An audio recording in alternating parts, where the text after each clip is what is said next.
Aujourd'hui, on est rassemblés devant la seule parole de Dieu. Il n'y a pas d'autre parole de Dieu. La Sainte Bible, c'est l'unique parole de Dieu. Amen. Amen. Gloire à Dieu. Nous avons le privilège aujourd'hui d'avoir la parole. Et il y a un seul évangile. Puis, ce n'était pas dans mes notes, mais je vais vous inviter à venir avec moi dans Galates 1, verset 8. Dans Galates chapitre 1 et le verset 8. Il est écrit dans la sainte parole de Dieu, « Mais si nous-mêmes, si un ange du ciel annonçait un évangile s'écartant de celui que nous vous avons prêché, qu'il soit anathème. » Pourquoi? Parce qu'il y a un seul message, un seul évangile, et c'est que Jésus sauve encore aujourd'hui, Jésus délivre encore aujourd'hui, il baptise encore du Saint-Esprit aujourd'hui, il guérit encore les malades aujourd'hui. Il n'a pas changé, Jésus est le même hier, aujourd'hui, éternellement. Nous croyons sa parole et aujourd'hui, on veut se soumettre à sa parole. Tout ce que Dieu dit, nous, on dit Amen.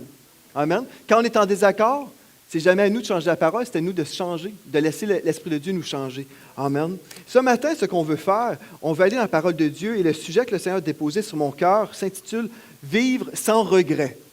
Vivre sans regret. Est-ce que c'est possible pour nous de vivre sans regret, sans regretter notre vie? Passer des années de temps et regarder en arrière et dire « Finalement, dans ma vie, je n'ai pas de regret.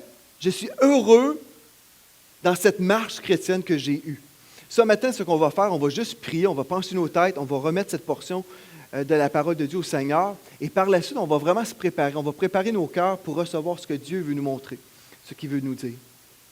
Père éternel, on veut te remercier, Seigneur, encore une fois, pour ta douce présence qui est toujours là avec nous. On te remercie, Seigneur Dieu, parce que tu as un désir pour nous, tu veux nous parler ce matin.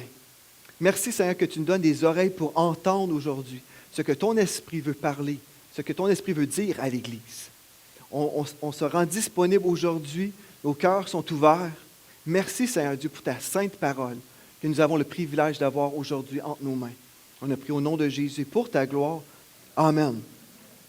Dans le psaume 32 au verset 8, on va aller ensemble dans le psaume 32, verset 8, un texte qui m'a beaucoup béni dans ma vie. Psaume 32, verset 8. Ce texte-là, c'est un verset que j'utilisais souvent quand j'étais aux États-Unis, lorsque je me promenais pour raconter mon témoignage personnel, disant ce que Dieu avait fait dans ma vie. Et en même temps, lorsque je donnais mon témoignage personnel, j'invitais les gens aussi à connecter avec le plan de Dieu pour leur vie. Je leur disais un peu ce que Dieu avait fait dans ma vie, mais en disant, si Dieu a fait quelque chose dans ma vie, il veut également faire quelque chose pour vous, parce que Dieu aime tout le monde et Dieu a un plan spécifique pour chaque personne. Et je vais vous lire ce texte-là, qui est une bénédiction pour nous. « Je t'instruirai et je te montrerai la voie que tu dois suivre. Je te conseillerai, j'aurai le regard sur toi. » N'est-ce pas merveilleux? « Je t'instruirai et te montrerai la voie que tu dois suivre. » Donc, Dieu nous appelle à connaître une direction, en fait. Le Seigneur a un plan pour notre vie. Et le Seigneur nous appelle à être conscient que Dieu a un plan et c'est à nous de découvrir ce plan-là. Et comment est-ce qu'on va y arriver? C'est lorsqu'on prie, lorsqu'on a une relation vivante avec le Seigneur Jésus, lorsque nous avons vraiment cette intimité avec lui, le Seigneur va nous diriger par son Saint-Esprit dans toute notre vie. Et là, par la suite, on peut regarder des années plus tard et se dire « Wow, je vois vraiment la main de Dieu dans ma vie. » Et aujourd'hui, je peux vous dire, dans les grandes décisions de ma vie, je n'ai pas de regrets. Et s'il vous plaît, ne m'interprétez pas d'une mauvaise façon. On peut avoir des regrets, des fois des mauvaises décisions qu'on a pu prendre dans notre vie, et dire, bien ça ici, j'aurais peut-être pas dû faire ça comme ça. Mais ce que je veux vous dire, c'est que dans l'ensemble de ma vie, dans les grandes décisions de ma vie, je peux regarder en arrière et me réjouir, et pas dire gloire à moi, mais gloire à Dieu. Et je vous dis ça ce matin simplement pour vous dire ceci. Si vous voulez vivre sans regret, c'est possible. C'est possible. Des fois, les gens disent, bien, on a tous des regrets. Peut-être qu'il y a des choses, oui, comme je vous dis, il y a des choses, peut-être on dit, bien, ici, j'aurais voulu faire ça différemment. Mais dans l'ensemble de ma vie, dire, est-ce que je suis content d'avoir marié Mathilde? Oui, je suis content. Je n'ai pas de regrets. Amen. Donc, je peux voir, est-ce que je suis content d'avoir eu 2 belles petites filles? Oui, je suis content, je n'ai aucun regret. Est-ce que je suis content d'avoir accepté l'appel sur ma vie et de ne pas courir toute ma vie? Oui, je suis content. Donc, il y a des choses que je peux voir et les déplacements, même géographiques qu'on a eus dans notre vie. On a prié et le Seigneur a parlé. le Seigneur a dirigé. Et quand on obéit, on voit la main de Dieu et on voit la bénédiction de Dieu. Et on peut aujourd'hui comprendre, le Seigneur a un plan spécifique pour chacun d'entre nous. Et c'est possible pour vous, dorénavant, si vous prenez la décision, je vais toujours prendre uniquement les décisions que Dieu m'appelle à prendre. Si vous prenez ça aujourd'hui comme décision, plus jamais que je vais prendre des décisions selon ma propre sagesse, mais je vais toujours consulter Dieu premièrement. Si vous prenez la décision comme ça, vous pourrez regarder par en arrière et dire, le Seigneur a toujours été là, la main de Dieu a toujours été là. Peut-être qu'il y a des choses, des fois on entend mal, des fois on prend des mauvaises décisions dans les petits domaines de nos vies, mais sans que ça soit vraiment un grand parcours. On ne veut pas faire des détours de 10, 15, 20 ans, n'est-ce pas? On veut vraiment suivre le Seigneur. Et si Dieu nous le dit dans sa parole, c'est possible pour tout le monde. Donc, enlevez de votre tête que des fois, on va essayer de trouver la volonté de Dieu. On va essayer, 10 ans de gaspiller, c'est normal, on vit tous comme ça. Non, ce n'est pas normal. Dieu nous appelle à avoir une relation intime avec lui et de prendre uniquement les pas que Dieu nous appelle à prendre. Dieu ne nous conduira jamais dans un fossé, n'est-ce pas? Dieu nous conduit dans de verts pâturages. Ce qui veut dire qu'il va toujours être là avec nous. Ça ne veut pas dire qu'il y a toujours juste des roses de tous les côtés. On peut avoir des attaques. L'ennemi va essayer de nous opposer, certainement. Mais quand on est dans la volonté de Dieu, sa grâce est toujours là. Peu importe les obstacles, peu importe les vents contraires. Amen. Aujourd'hui, on vient juste de voir ce texte-là. Je t'instruirai et te montrerai la voie que tu dois suivre. Je te conseillerai, j'aurai le regard sur toi. Donc, le Seigneur est présent dans votre vie. Le Seigneur est présent, il veut demeurer présent pour vous montrer la voie que vous devez suivre. Amen. Et puis là, vous dites, mais comment faire? Est-ce que le Seigneur va me donner une vision pour ma vie, pour connaître mon avenir? Bien, certainement, le Seigneur va vous donner des visions pour les pas que Dieu vous appelle à prendre. Vous savez, dans Habakkuk 2, verset 2, vous connaissez sûrement le texte, dépendamment de la version. Dans la Bible du Sommeur, ça dit « Écris cette révélation ». Dans d'autres textes, ça dit « Cette vision et grave-la sur les tablettes, écris-la clairement pour que chaque lecteur la lise couramment. » Et une des choses, le Seigneur s'y parlait ici.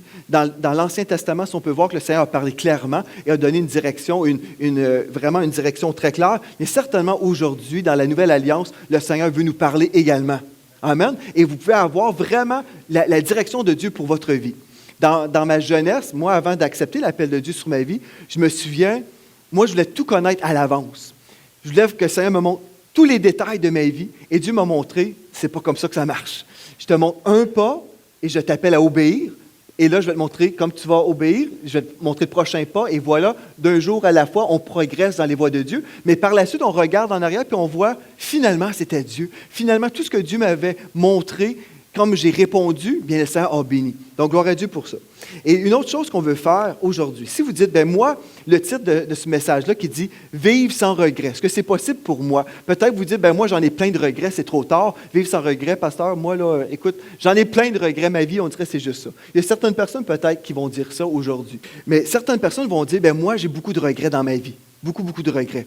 Mais heureusement, vous êtes à bonne place parce qu'aujourd'hui, vous pouvez découvrir des principes spirituels de Dieu pour dorénavant dire, là, je vais faire exactement ce que Dieu m'appelle à faire et ne plus vivre comme ça. Et plus vivre constamment dans les regrets. Donc, êtes-vous prêts ce matin? OK, gloire à Dieu. On va venir ensemble, on va aller ensemble dans Jacques chapitre 4 et le verset 13 à 16. C'est le verset que le Seigneur a déposé sur mon cœur pour vous, pour ce matin. Dieu a un plan pour votre vie. Amen. Et Dieu veut vous diriger. Dieu veut vous montrer le chemin. Dans Jacques chapitre 4, commençons au 13e verset. Je vais vous lire dans la Bible du Sommeur. Il est écrit « Et maintenant, écoutez-moi, vous qui dites « Aujourd'hui ou demain, nous irons dans telle ville, nous y passerons une année, nous y ferons des affaires et nous gagnerons de l'argent.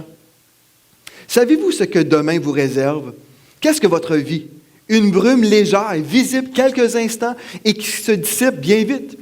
Voici ce que vous devriez dire. Si le Seigneur le veut, nous vivrons et nous ferons ceci ou cela. Mais en réalité, vous mettez votre orgueil dans vos projets présomptueux. Tout orgueil de ce genre est mauvais. » Ce texte-là, c'est ça qui me revenait dans mon cœur cette semaine pour vous. Souvent, on est là et on dit, bien, moi, je vais faire telle chose avec ma vie. Par exemple, quand on est jeune, on va dire, je vais aller à l'université, je vais aller au cégep, par exemple, je vais faire ceci, je vais faire cela, je veux devenir ceci, je veux devenir cela. Et quand on est jeune, c'est vraiment le temps. Moi, j'ai trouvé que le temps plus difficile de ma vie, c'est quand j'avais environ 18, 19, 20 ans, parce que c'est là où on se cherche. Souvent, c'est dans notre jeunesse. On cherche pour savoir ce qu'on va faire avec notre vie. Mais souvent aussi, comme on vieillit, il y a des périodes, il y a des saisons où on est devant des points tournants. Puis là, des fois, on cherche, on dit, Seigneur, que veux-tu que je fasse avec ma vie? Donc, peu importe notre âge, le Seigneur, ce qui est merveilleux, il y a toujours un plan. Mais l'erreur qu'on peut faire, c'est lorsqu'on commence à planifier notre vie sans Dieu. Mais si vous avez fait de Jésus-Christ le Seigneur de votre vie, le fait qu'il est Seigneur, le mot Seigneur nous parle de chef. Il est le maître au contrôle de notre vie. Si on se met en soumission, si on marche en soumission, selon le cœur de Dieu. Donc, si Jésus est vraiment votre Seigneur, vous ne direz jamais, je vais faire ceci, je vais faire cela, à moins de consulter premièrement votre boss. Amen?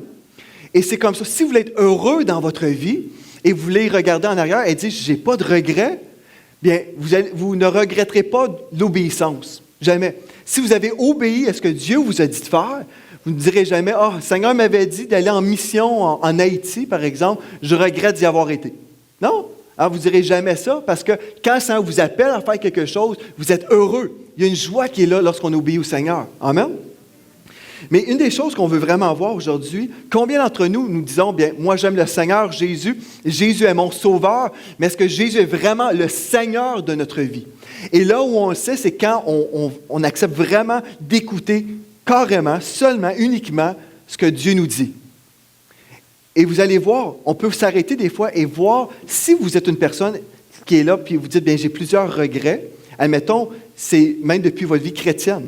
Bon, quand on était dans le péché, c'est sûr, on peut regretter la vie de péché. Certainement, on n'avait pas l'Esprit de Dieu qui nous dirigeait dans ces péchés-là, certainement.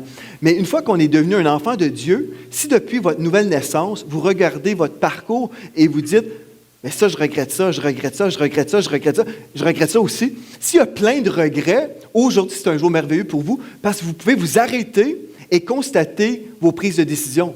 Consultez-vous vraiment Dieu lorsque vous prenez une décision? Ou faites-vous à votre tête? Vous savez, le Seigneur ne nous appelle pas à faire selon notre tête parce qu'il est notre tête. Savez-vous ça?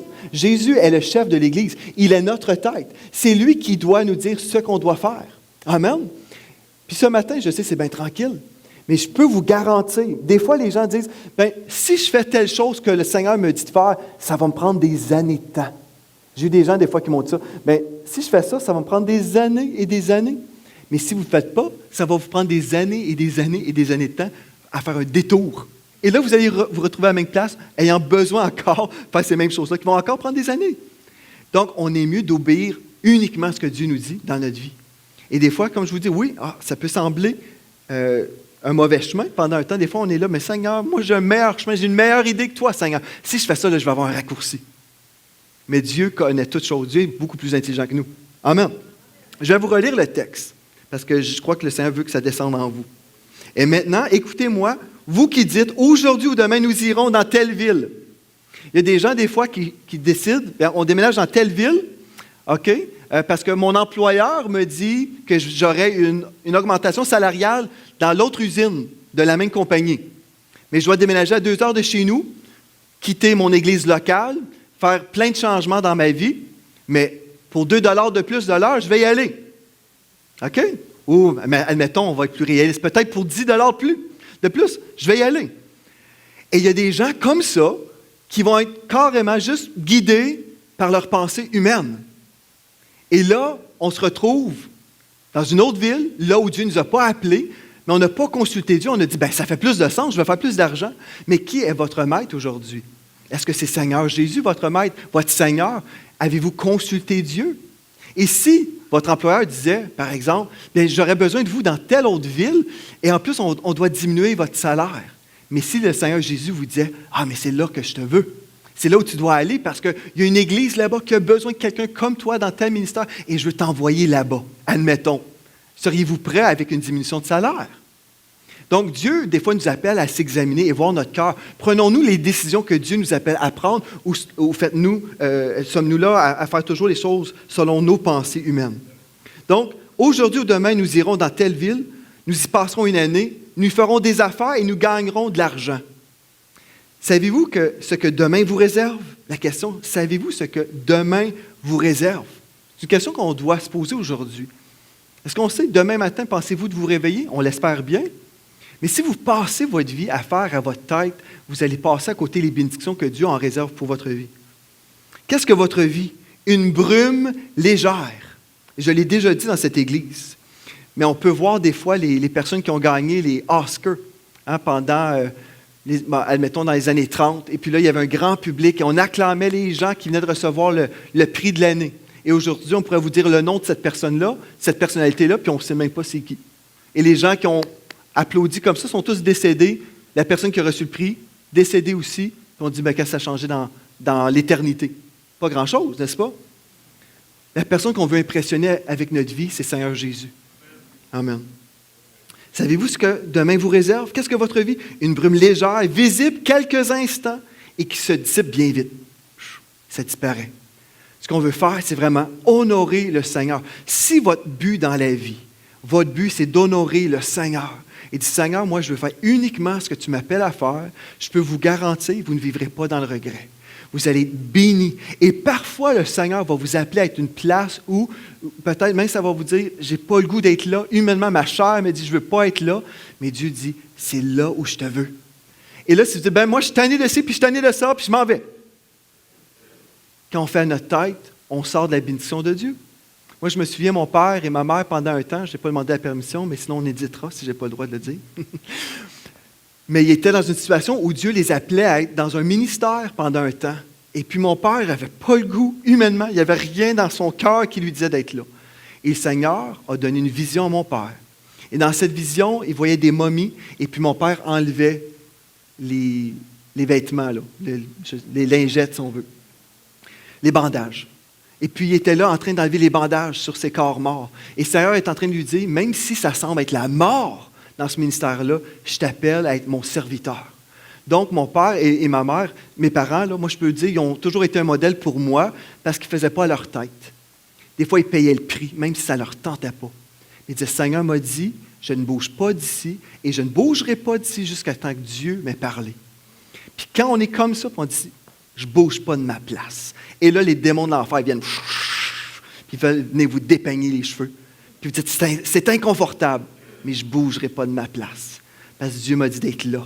Et après, quand la volonté de Dieu s'accomplit, il dit, maintenant, mon enfant, je te relâche. Et puis, on rentre dans une nouvelle saison. Et des fois, on peut se réjouir aussi parce qu'on voit ma fidélité a amené une grande bénédiction pour d'autres personnes. Gloire à Dieu. Amen. Dieu se cherche un peuple tellement en amour avec lui, soumis, qui fait uniquement ce que Dieu veut. Imaginez si chaque enfant de Dieu dans nos églises disait, oui, papa, oui, Seigneur. Il n'y aurait pas de division dans les églises. Il n'y en aurait pas de division, parce que ça vient de la chair, ça. Les églises grandiraient. Et puis, il n'y aurait pas de compétition dans les églises, parce qu'il n'y aurait pas un esprit de compétition qui serait permis dans nos églises. On dirait tous, nous, on sert le Seigneur Jésus-Christ. Dieu m'a dit d'être fidèle à telle place, faire ceci, faire cela. Peu importe ce que Dieu me dit de faire, je vais le faire. Amen. Donc, je vous donne des choses vraiment de base, mais super important. Super important. Et mes parents ont été un modèle pour moi, puis je prie d'être comme eux à ce niveau-là et faire uniquement ce que Dieu me dit de faire. Là, vous allez dire, si Dieu a un plan pour ma vie, je veux être vraiment dans ce plan-là, mais comment faire pour découvrir le plan pour ma vie? Est-ce que Dieu a une façon? Est-ce qu'il y a des principes spirituels? Et oui, certainement. En l'an 2010, j'ai prêché un message qui dit comment discerner la direction de Dieu pour votre vie. J'ai prêché là-dessus. C'était un message qui a aidé des gens. Puis là, 3 ans plus tard, le Seigneur m'appelle à vous prêcher encore sur ce message-là. Je peux vous dire, c'est la question numéro 1 qu'on reçoit sur Internet, où les gens nous écrivent et disent, comment savoir ce que Dieu veut que je fasse avec ma vie? Comment trouver la volonté de Dieu? J'entends pas Dieu. Il y a plusieurs personnes qui nous disent, moi, j'entends pas Dieu. Bien, aujourd'hui, si c'est vous, j'aimerais vous donner certains principes de la parole. Êtes-vous prêts? Donc, comment connaître la volonté de Dieu pour votre vie? On va aller ensemble dans le psaume 119, verset 105. La première chose, si vous voulez découvrir la volonté de Dieu pour votre vie, la volonté spécifique de Dieu, bien, on va voir ensemble, vous avez besoin d'avoir une relation vivante, parce que, par exemple, quand j'ai marié Mathilde, dans la parole de Dieu, ce n'était pas écrit « Joël Spinks va marier Mathilde Gaudreau ». Hein? Ça n'a pas écrit, ça. J'ai été obligé de prier et chercher la face de Dieu, et le Seigneur a confirmé ces choses-là. Donc, il y a des principes qu'on va aller chercher dans la parole de Dieu. Dans le psaume 119, verset 105, il est écrit « Ta parole est une lampe à mes pieds et une lumière sur mon sentier. » Donc, si vous voulez connaître la volonté de Dieu, la première chose que vous devez faire, c'est être un étudiant de la parole. Vous avez besoin de lire et méditer sur la parole de Dieu. Vous allez découvrir les principes de Dieu, et lorsque l'ennemi vous tente avec des choses, vous connaîtrez vraiment la parole et dire « Non, je ne peux pas m'en aller dans cette direction-là, parce que la parole de Dieu est très claire concernant la volonté de Dieu à ce niveau-là. » Amen? Donc, vous devez être des personnes de la parole. Ça fait du sens, puis c'est vraiment de base. Mais vous serez surpris quand même des gens qui disent « Ben moi, je suis un enfant de Dieu. Ouais, la Bible dit ça, mais moi, ce qui me convient, c'est ceci. » Mais ces gens-là font des détours toute leur vie, et puis ils sont malheureux. On les retrouve des années plus tard, puis ils disent « Ben si seulement j'avais fait ceci, cela, et je n'ai pas écouté ce que Dieu m'avait dit, ou je ne connaissais pas. » Mais aujourd'hui, si vous dites « J'aime la Bible, j'aime la parole de Dieu, je veux lire, étudier, méditer la parole de Dieu, et que Dieu me révèle sa parole pour ma propre vie, vous êtes premièrement, en bon chemin. Gloire à Dieu pour ça. Donc, la parole de Dieu. Dieu va vous donner sa volonté par sa parole. Deuxièmement, par la voix du Saint-Esprit. Dans Jean 10, 27, ça dit « Mes brebis entendent ma voix, je les connais et elles me suivent. » Donc, si vous avez été adopté dans la famille de Dieu, vous êtes un enfant de Dieu et vous êtes censé entendre la voix de Dieu. Si quelqu'un me dit « Ben moi, je n'entends pas la voix de Dieu », mais Dieu vous parle. Dieu vous parle aujourd'hui, mais peut-être que vous avez de la ouate dans vos oreilles. Peut-être que votre télévision est trop fort. Peut-être qu'il y a tellement de distractions dans votre vie où vous devez mettre des choses de côté pour entendre la voix de Dieu pour votre vie. Parce que Dieu veut vous parler. Il va vous parler par sa parole, mais il va vous parler également par son Saint-Esprit. Et là, on va voir, il va vous parler dans votre esprit. Écoutez bien ceci. Dans Proverbe 20, verset 27, c'est un texte super important pour nous aujourd'hui. Et la majorité des chrétiens, lorsqu'ils cherchent la volonté de Dieu pour leur vie, sont là, ils ont passé à côté de cette vérité-là. Ils savent, oui, je dois connaître la parole. Oui, Dieu va me parler par son esprit, mais comment discerner quand c'est la voix de Dieu ou quand c'est ma voix, quand c'est mes pensées? Comment faire cette distinction-là? Donc, peut-être aujourd'hui, vous êtes là et vous dites, j'ai besoin de savoir. Là. Bien, gloire à Dieu. Dans Proverbe 20, verset 27, il est écrit, « L'esprit de l'homme est une lampe que l'Éternel a donnée et qui sonde les profondeurs de l'être. » Avez-vous remarqué, on a vu avant, là, ta parole est une lampe à mes pieds. Et là, on vient de voir ici dans Proverbe 20, verset 27, l'esprit de l'homme est une lampe que l'Éternel a donnée et qui sonde les profondeurs de l'être. Savez-vous que Dieu est esprit? Vous êtes un esprit, vous habitez un corps, vous possédez l'âme, la pensée, la volonté et vos émotions, tout ça. Mais l'Esprit de Dieu va parler à votre esprit. C'est là. Et plusieurs chrétiens vivent juste dans la tête, vivent juste dans le raisonnement humain. Ils font juste des calculs humains sans s'arrêter à être à l'écoute de l'Esprit de Dieu qui est dans leur esprit. L'Esprit de Dieu qui veut leur donner le message, la direction pour leur vie. Et c'est une chose super importante. Peu importe les décisions dans votre vie, si dans votre esprit, vous n'êtes même pas connecté, vous ne pensez même pas que le Seigneur va vous parler, vous pouvez être carrément juste toujours guidé par vos pensées humaines, toujours raisonner et dire, bien, ceci, ça fait du sens et ceci, ça ne fait pas de sens. Je vous ai déjà partagé l'histoire quand j'ai quitté un ministère de télévision avant l'ouverture de l'Église ici. Il y avait un temps, tout allait bien pour nous. On avait tout ce dont on avait besoin. Et le Seigneur m'avait dit, c'est temps de relâcher cette chose-là et venir démarrer une église. Je vous ai déjà raconté ça, mais je vous explique juste brièvement pour vous aider à comprendre. Et humainement, ça ne faisait pas de sens. Humainement, on perdait un emploi, on perdait la sécurité avec un employeur qui nous donnait un vrai salaire. On perdait tout ça. Humainement, ça ne faisait pas de sens. Mais Dieu avait parlé. Et quand Dieu parle, il dit, c'est le temps de mettre ça de côté. J'ai d'autres choses pour toi. Peu importe. Quand on obéit, le Seigneur a toujours sa provision. Et on a mis de côté les choses que Dieu nous a appelés à faire, à mettre de côté. C'était pas mauvais de travailler pour un autre ministère. Mais quand le Seigneur a parlé, on savait que c'était le temps. Et vous savez, par la suite, ce ministère-là a pratiquement fermé. Et on ne le savait même pas, on n'était pas au courant. Et ces choses-là, on aurait perdu notre salaire, on aurait tout perdu. Mais Dieu nous a parlé avant pour nous protéger. Vous savez comment Dieu est bon? Quand on est prêt à obéir ce que Dieu nous dit, même quand tout est beau, tout est parfait, et Dieu dit, maintenant, c'est le temps de tout laisser. Tout laisser. Mais Seigneur, j'ai tout fait ceci, puis j'ai tous ces privilèges maintenant. Dieu dit, c'est temps maintenant. Et le Seigneur vous dit, si vous avez passé à l'action, vous avez obéi la voix de Dieu, quand Dieu vous a dit, ça c'est le temps le plus alléchant, Dieu a vu votre cœur. Et savez-vous ce que Dieu dit dans ce temps-là? est en train de vous dire, je peux vous confier les plus grandes choses maintenant. Parce que votre cœur est entier à moi. Votre cœur est entier. Vous n'êtes pas là pour le salaire, vous n'êtes pas là pour les privilèges, le confort, mais vous êtes entier et vous êtes obéissant. À cause de ça, maintenant, je vais vous donner encore plus. Et c'est ça, moi, je m'attends dans ma vie et dans votre vie, si vous êtes obéissant et vous voulez vraiment faire ce que Dieu vous appelle à faire, si vous êtes vraiment des enfants de Dieu et le Seigneur Jésus est vraiment votre Seigneur, quand vous obéissez, vous verrez vraiment la gloire de Dieu s'éclater dans vos vies. Amen. Donc, le Seigneur va vous parler dans votre esprit. Et dans le psaume 84, verset 6, c'est écrit « Heureux ceux qui placent en toi leur appui. » Ce n'est pas la chair, pas le bras de la chair, mais Dieu, notre appui. Ils trouvent dans leur cœur des chemins tout tracés. Si vous êtes à l'écoute de l'Esprit de Dieu qui est dans votre esprit, la parole de Dieu nous dit, ils trouvent dans leur cœur des chemins tout tracés. Vous savez, dans Éphésiens 2, verset 10, ça dit que Dieu a préparé des œuvres à l'avance afin que nous les pratiquions. Dieu ne s'attend pas qu'on va essayer de créer notre vie et faire notre propre plan. Vous pouvez le faire, mais votre plan est moins bon que le plan de Dieu. Dieu ne vous dit jamais, OK, maintenant, essaie de deviner ce que tu devrais faire avec ta vie. Mais Dieu dit plutôt, prie. Prie et je vais te dire ce que tu dois faire.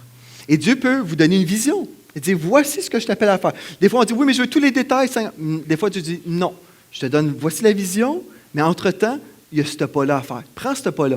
Et là, on marche. Et des fois, Dieu nous dit, marche sur l'eau. Et là, on marche sur l'eau et finalement, il est là pour nous attraper. Et quand on voit ça, on se réjouit à chaque fois parce qu'on dit, Seigneur, tu es tellement bon. Et vous savez, là, quand on a pris des pas par la foi, puis on était prêt à marcher sur l'eau, ce qui se produit, on se réjouit toujours parce qu'on voit la fidélité de Dieu, puis on est là, puis on dit, merci Seigneur. Ça fait une vie, vous savez, une vie à risque. Quand c'est risqué, là, mais ça crée de l'excitation. Si votre vie chrétienne est plate et endormante, là, c'est parce que vous ne faites pas grand-chose d'excitant. Mais si le Seigneur vous parle puis vous êtes prêt à marcher sur l'eau, là où vous allez vous réjouir puis dire « Oh, alléluia, merci Seigneur, parce que c'est entrepris pour moi. » Puis vous voyez la fidélité de Dieu. Gloire à Dieu. Là, ça nous dit dans ce texte-là, « Heureux ceux qui placent en toi leur appui et trouvent dans leur cœur des chemins tout tracés. » Pourquoi? Parce que dans Romains 8, 14, ça dit que tous ceux qui sont conduits ou dirigés par l'Esprit de Dieu sont fils de Dieu. Si vous êtes un fils ou une fille de Dieu, l'Esprit de Dieu veut vous diriger dans votre vie, à tous les niveaux. Dieu a un plan. N'essayez pas de faire votre propre plan. N'essayez pas d'inventer un plan. Dites, ça pourrait être bien, ça pourrait être... Mais faites uniquement ce que Dieu vous appelle à faire. Et savez-vous, des fois, la meilleure chose que vous devez faire, si vous dites, moi, il faut que je fasse quelque chose, là, priez. Et si vous dites, moi, j'ai du mal à prier, savez-vous ce que j'ai fait? Moi, quand j'étais dans des grandes périodes de ma vie où je devais prendre des grandes décisions là, massives, là, je pouvais prendre mon ballon d'exercice, comme vous connaissez bien, puis là, je pouvais m'asseoir sur mon ballon d'exercice et prier. Et prier 1 heure, 2 heures, 3 heures. Mais vous dites, mais comment faire? Priez en esprit, priez en langue, et vous allez perdre la notion du temps. Vous allez juste prier en esprit, mettez de la musique de louange. Quand vous louez Seigneur, la présence de Dieu vient sur vous, et vous allez voir, ça fait des heures que vous priez, puis on dirait que c'était comme 15 minutes. Pourquoi? Parce qu'on est dans la présence de Dieu, il n'y a pas de temps dans la présence de Dieu.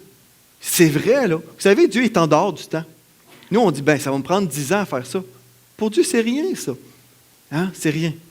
Mais cherchez la volonté de Dieu. Et si Dieu vous dit, fais ceci, faites-le. Amen. Donc, on veut voir la parole de Dieu, certainement, doit être au centre de nos décisions, la voix de l'Esprit, l'écoute spirituelle également. Donc, il faut être reconnecté et ne pas être juste logique, parce que la logique va vous enlever, va vous voler les bénédictions de Dieu. Là, vous dites, mais comment faire? Comment discerner là, quand c'est l'Esprit ou quand c'est moi?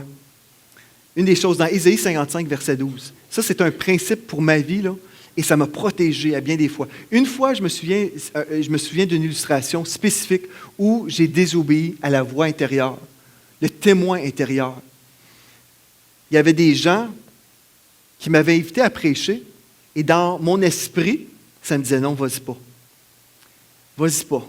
Mais là, j'ai dit, ça doit être le diable. Parce que là, quand même. Puis là, dans mon esprit, ça grichait. Je me suis dit, c'est parce que je suis trop charnel, j'ai juge. Non, je vais y aller. Mais dans mon esprit, Dieu me parlait et je n'ai pas écouté et ça m'a coûté. Ça m'a coûté cher. Pas financièrement. Je suis en train de parler, ça m'a coûté au niveau de ma crédibilité. Parce que Dieu m'avait dit, va pas là. Vous savez, on a un témoignage à protéger. Si moi, je vais prêcher dans une église, je dois m'assurer que l'église est correcte. Je m'excuse, mais c'est vrai. je dois m'assurer, mais c'est sûr, on ne peut pas tout connaître. Quand on voyage, j'ai voyagé beaucoup, on ne peut pas tout connaître, mais il faut au moins s'assurer que c'est quand même décent. Bien, vous avez dit, est-ce qu'on peut aller prêcher? Des fois, dans une place où c'est carrément tout croche. Des fois, si Dieu vous dit aller prêcher dans une église, admettons, qui ne prêche même pas l'Évangile en Jésus-Christ, si vous avez le droit de prêcher vraiment librement, allez-y, parce qu'il faut obéir Dieu. Amen. Mais en temps normal, nos associations, c'est important aussi de connaître là où Dieu nous appelle. Parce que des fois, les gens vont dire, lui, il appuie tel message. C'est tout croche, cette affaire-là. Il appuie ça. Il faut faire attention, n'est-ce pas? Moi, je suis d'accord avec moi-même. Mais dans ma vie, ça m'a coûté cher. Ça m'a coûté cher. Et là, ça, c'est un de mes regrets. Il faut vraiment que j'écoute plus. Quand Dieu me parle, je veux vraiment obéir. Puis si j'accepte une invitation, c'est parce que Dieu m'a dit que c'était OK. Amen? Si Dieu me dit, non, c'est pas OK.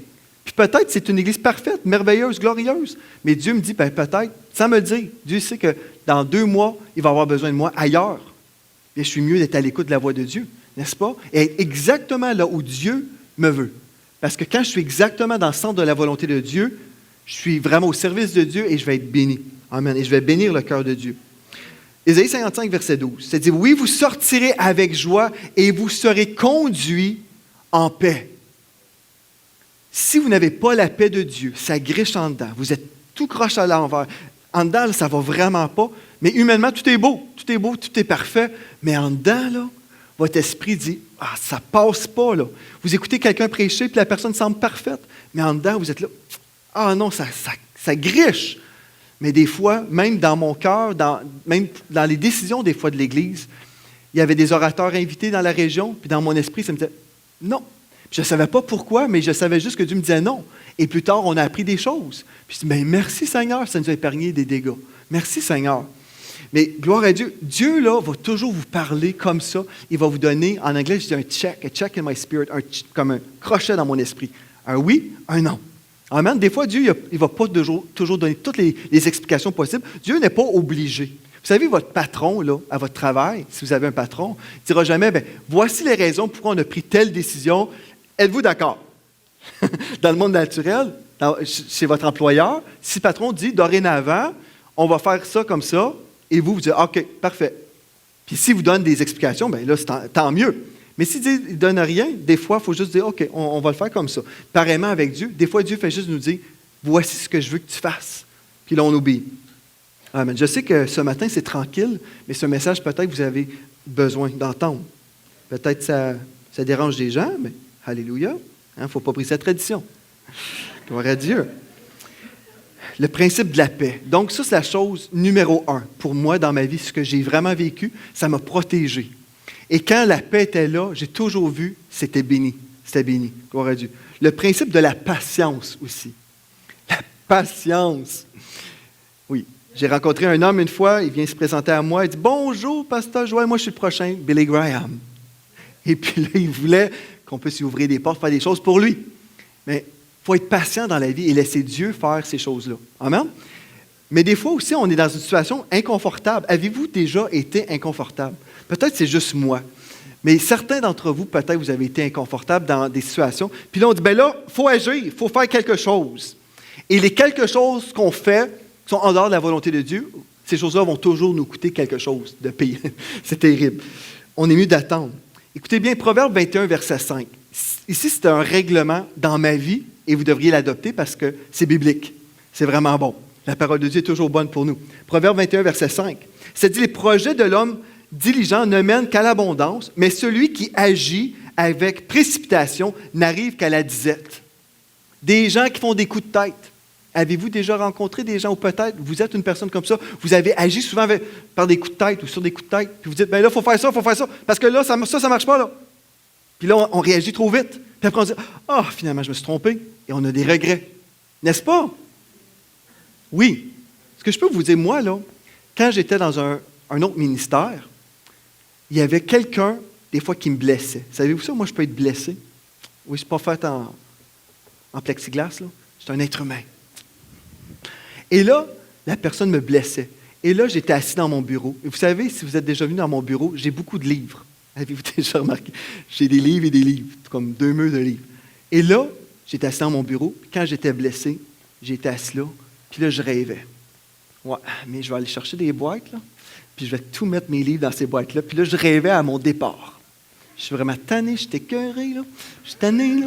Puis là, et là, je rêvais à mon départ, puis j'étais pour mettre toutes mes boîtes, là, mes livres dans mes boîtes, puis tout faire, comme en France, on dit les cartons, hein, les cartons, traduction. Là.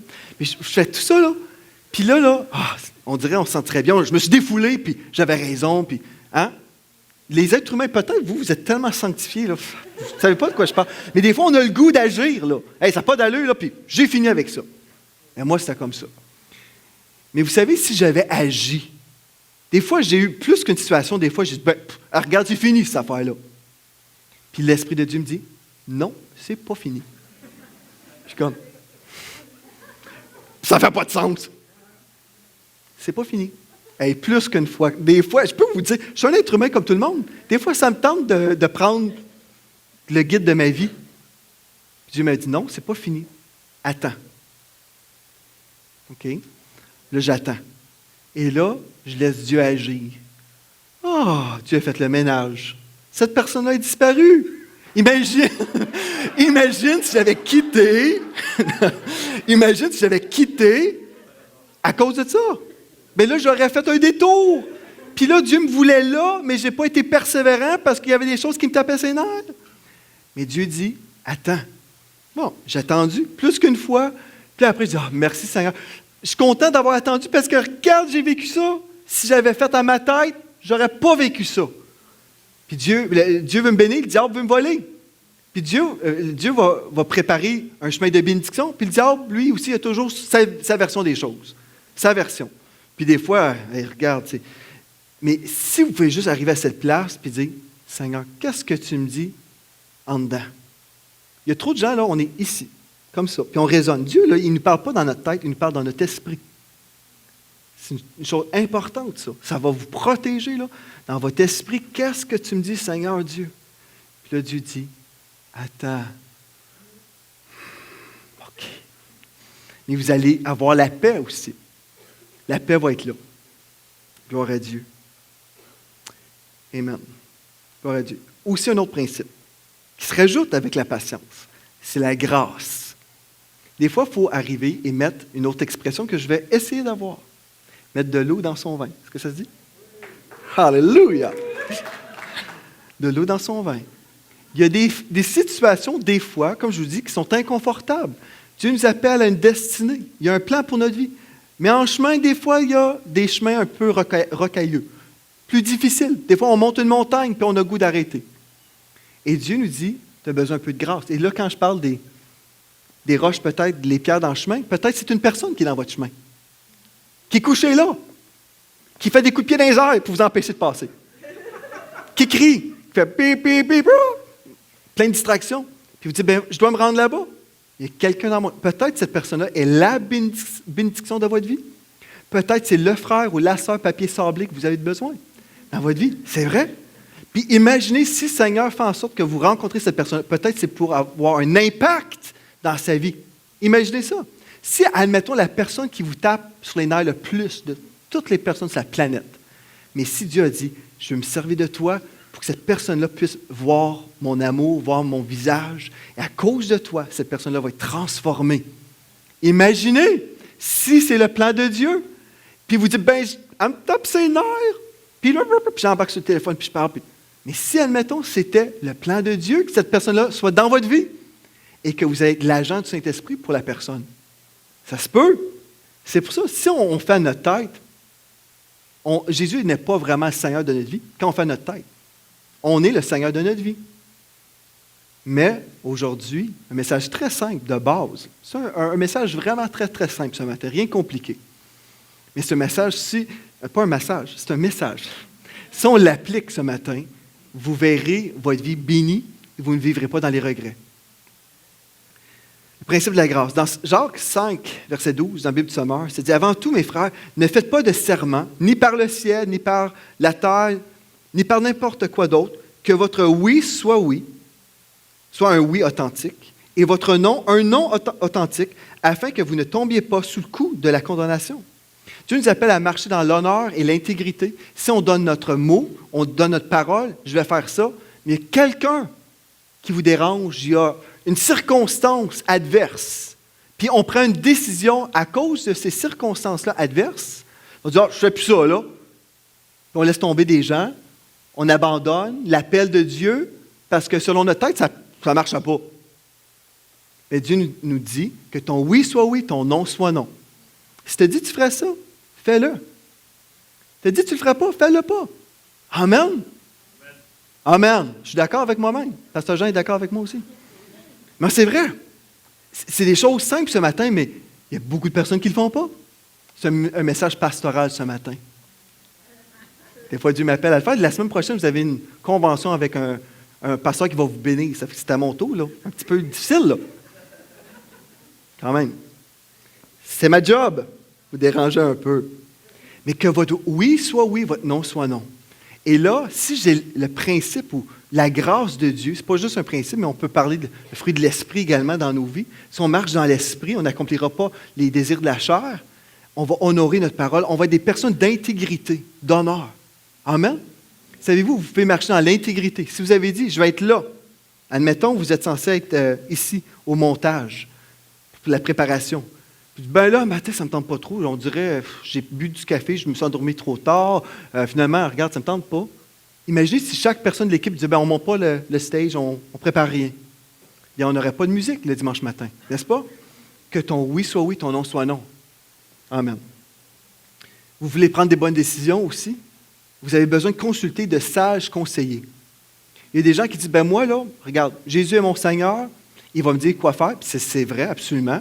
Puis j'ai besoin de personne. Moi, je fais exactement ce que Dieu me dit. Il y a des gens qui ne sont pas enseignables. Avez-vous déjà rencontré des gens comme ça? Vous voulez intervenir dans leur vie et les économiser, les épargner des épreuves et des dégâts? Mais non, regarde, Dieu m'a parlé. Et je sais tout, moi. Mais peut-être une personne bien disposée, on va pouvoir leur dire, écoute, moi j'ai déjà passé par là et puis je me suis vraiment fait mal en passant par là. J'aimerais ça t'épargner. Est-ce que je peux te partager mon expérience? Là, la personne écoute, elle peut juger. Ah non, c'est parce que toi, tu n'as rien vécu parce que tu n'es pas une personne de foi. Je suis supérieur à toi, moi.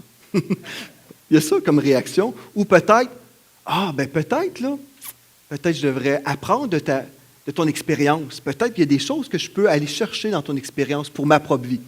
Il y a des personnes qui arrivent avec des conseils pour nous aider. Amen? La Bible nous dit, dans Proverbe 15, verset 22, c'est écrit, « Quand on ne consulte personne, les projets échouent, mais lorsqu'il y a beaucoup de conseillers, ils se réalisent. » Et on parle des conseillers selon le cœur de Dieu. Si vos conseillers, c'est des gens charnels, qui écoutent des téléromans toute la semaine, puis là, est-ce que je devrais faire ça avec ma vie? Ben regarde, là, ils vous disent toutes sortes de niaiseries.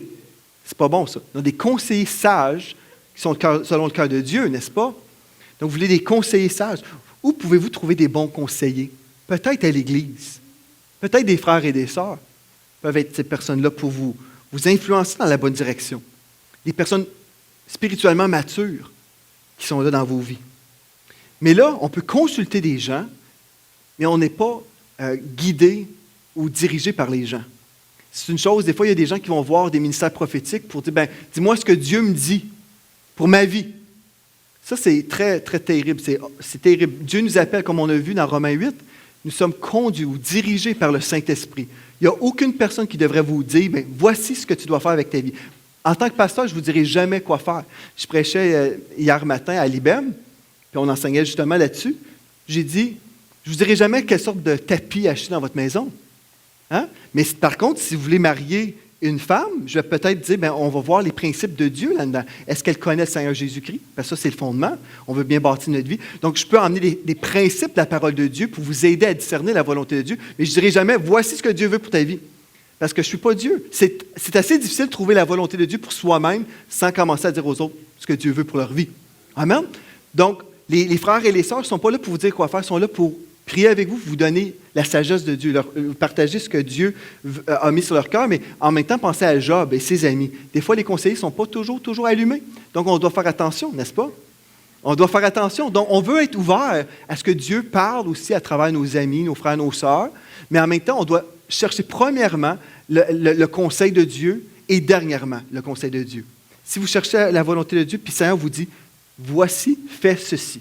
Et là, vous dites, OK, Seigneur, et je vais consulter peut-être mon pasteur, peut-être quelqu'un de l'équipe pastorale, mes frères, peut-être dire, toi, est-ce que tu vois ça dans ma vie? Ou là, la personne dit, ah oui, je vois vraiment ça dans ta vie et je trouve que ça serait béni. Et là, vous dites, Seigneur, je reviens et je te demande de vraiment confirmer. Et Seigneur vous le confirme dans votre cœur, gloire à Dieu. Gloire à Dieu. Amen. Consultez le Seigneur premièrement. Dans Proverbe 16, verset 1 à 3, c'est « Les projets que forme le cœur dépendent de l'homme, mais la réponse que donne la bouche vient de Dieu. Toutes les voies de l'homme sont pures à ses yeux, mais celui qui pèse les esprits ou qui discerne, c'est l'Éternel. Recommande à l'Éternel tes œuvres et tes projets réussiront. » Amen. Comprenez que Dieu dirige individuellement, pas en clan. Hein, c'est comme dans les églises locales. Dieu dirige individuellement. Ce n'est pas par le vote. Comme vous savez, dans cette église-là, on ne votera jamais. On ne vote pas. On n'est pas une démocratie. On est une dictature. Jésus est Seigneur. C'est pas moi le dictateur. Mais Jésus est Seigneur dans cette maison. Puis ce qu'on veut faire, c'est chercher ce que lui veut. Ce que Dieu veut. C'est lui le boss. C'est lui le boss. Puis nous, on dit oui, papa. Certainement, on peut avoir des conseillers. Certainement, absolument. Mais ce n'est pas par le vote. Celui qui vote le plus. Puis vous savez, des fois, dans certaines églises, celui qui a plus d'argent influence l'Église. Ah, mais on ne peut pas prendre telle décision parce que tel frère n'est pas en accord, puis c'est lui qui donne plus d'argent. On s'en balance. Est-ce que ça se dit, ça?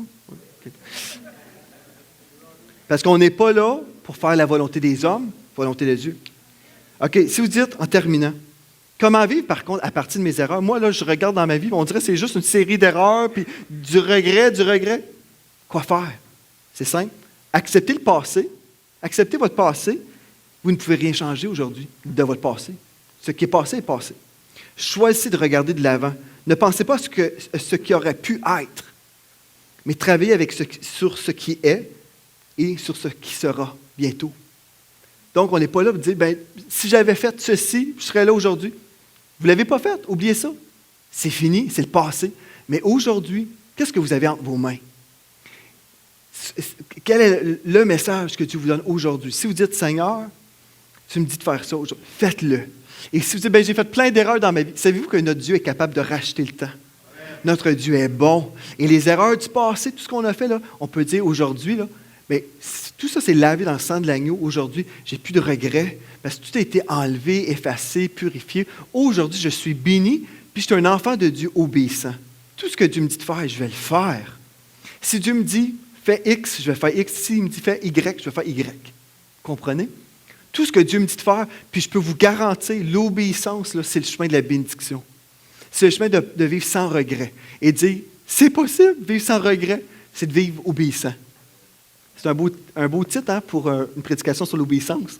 Si j'avais mis « Soyez obéissants », vous ne serez pas là aujourd'hui. Je vous dirais, bon là, ça ne m'intéresse pas. Une vie sans regret. Je vous ai eu.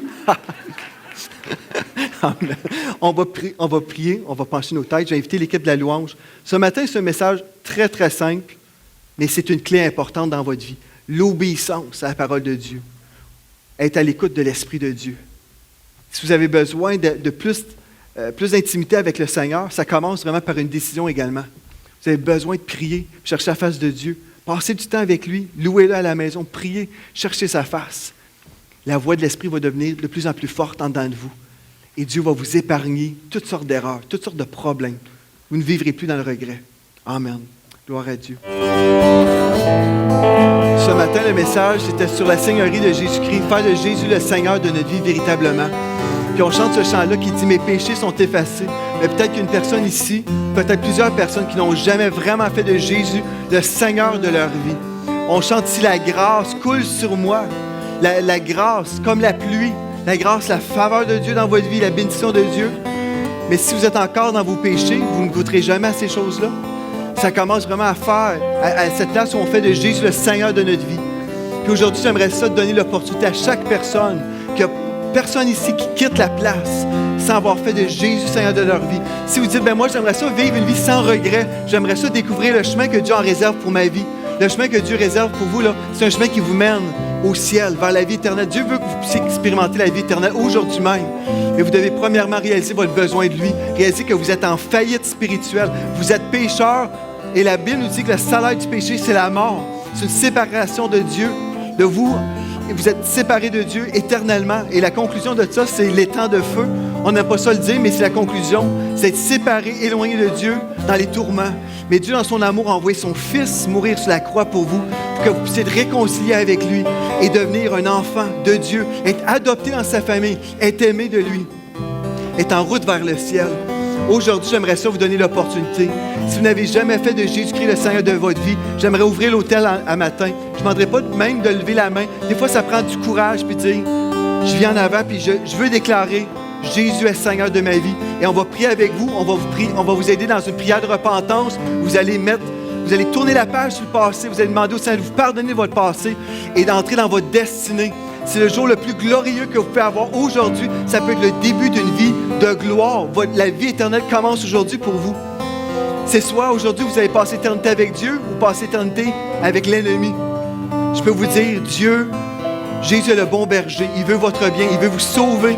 Il veut vous délivrer aujourd'hui sur Internet, à la radio aujourd'hui. Si vous n'avez jamais fait de Jésus Seigneur de votre vie, aujourd'hui, c'est le jour du salut. Si vous entendez sa voix aujourd'hui, n'endurcissez pas vos cœurs. Aujourd'hui, le jour du salut. Amen. Donc, on va chanter une autre fois.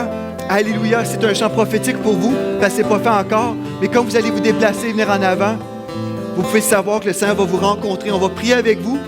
Si vous dites, bon, mais ça va me gêner, ça me gêne. Vous savez, on ne vous gênera pas. On ne vous donnera pas le micro pour vous faire confesser tous vos péchés. Des fois, il y a des gens qui ont toutes sortes d'idées. On ne fera pas confesser tous vos péchés de votre vie. Vous allez venir en avant et dire, je veux recevoir Jésus, je vais te pardonner de tous mes péchés. On est tous passés par là. Moi, je suis passé par là. Peut-être pas comme ça. Moi, c'est différent. Mais on est tous passés où on est venu devant le Seigneur. On a dit, Seigneur, je te donne ma vie. Prends ma vie. Je ne veux plus la guider de mes propres pensées. Je ne veux plus être le Seigneur de ma vie. Je veux te couronner Seigneur de ma vie aujourd'hui. Je veux te donner ma vie. Prends ma vie. Fais de ma vie un chef-d'œuvre pour toi, Seigneur Dieu. On va chanter encore une fois. Et comme on le chante, frères et sœurs, tous ceux qui sont vraiment nés nouveaux dans cette place, j'aimerais vous demander de prier pour les personnes qui ne sont pas encore régénérées, qui ne sont pas encore sauvées. Priez pour eux, parce qu'aujourd'hui, c'est le jour du salut. Si l'enlèvement avait lieu aujourd'hui, vous voulez que chaque personne dans cette église soit prête. Amen. Vous voulez que vos proches, si vous avez des personnes ici qui ne sont pas encore sauvées, priez dans votre esprit pour la personne. Et l'Esprit de Dieu va travailler. L'Esprit de Dieu va donner la conviction du péché. Et on va voir des gens être sauvés aujourd'hui. C'est jour du salut encore, jour de grâce. On va chanter une dernière fois. On va ouvrir l'autel ici et venez. Le Seigneur vous attend, ses bras grands ouverts. Amen. Alléluia, gloire à toi, Seigneur Dieu. Merci, Jésus. J'aimerais ça vous inviter tous et chaque enfant de Dieu, on va le déclarer de nos bouches. On va prier ensemble maintenant. Et on va vraiment déclarer que Jésus est Seigneur de nos vies. Peut-être si vous dites, je sais, Jésus est Seigneur de ma vie. Vous savez, ça ne coûte pas plus cher de le dire encore, que Jésus est Seigneur. Et si vous dites, j'ai été trop longtemps Seigneur de ma propre vie, j'ai été guidé par mon raisonnement, mes décisions, mes choses. Aujourd'hui, c'est le jour où vous faites dire, dites avec moi, Seigneur Jésus, je veux te demander pardon d'avoir pris ta place. Aujourd'hui, je déclare de ma bouche que tu es Seigneur de ma vie. Pour chaque décision que je vais prendre, je vais te consulter, je vais écouter, je vais marcher dans l'obéissance. Que ta volonté s'accomplisse dans ma vie. Seigneur Jésus, je le déclare. Jésus est Seigneur. Jésus est Seigneur. Amen. On va chanter encore une fois. On va se réjouir. C'est notre réalité. S'il y a des personnes sur Internet, aujourd'hui, vous voulez dire, Jésus est Seigneur. Dites avec moi, je te demande de me pardonner, Seigneur Dieu, de tous mes péchés. Lave-moi. Je te donne ma vie.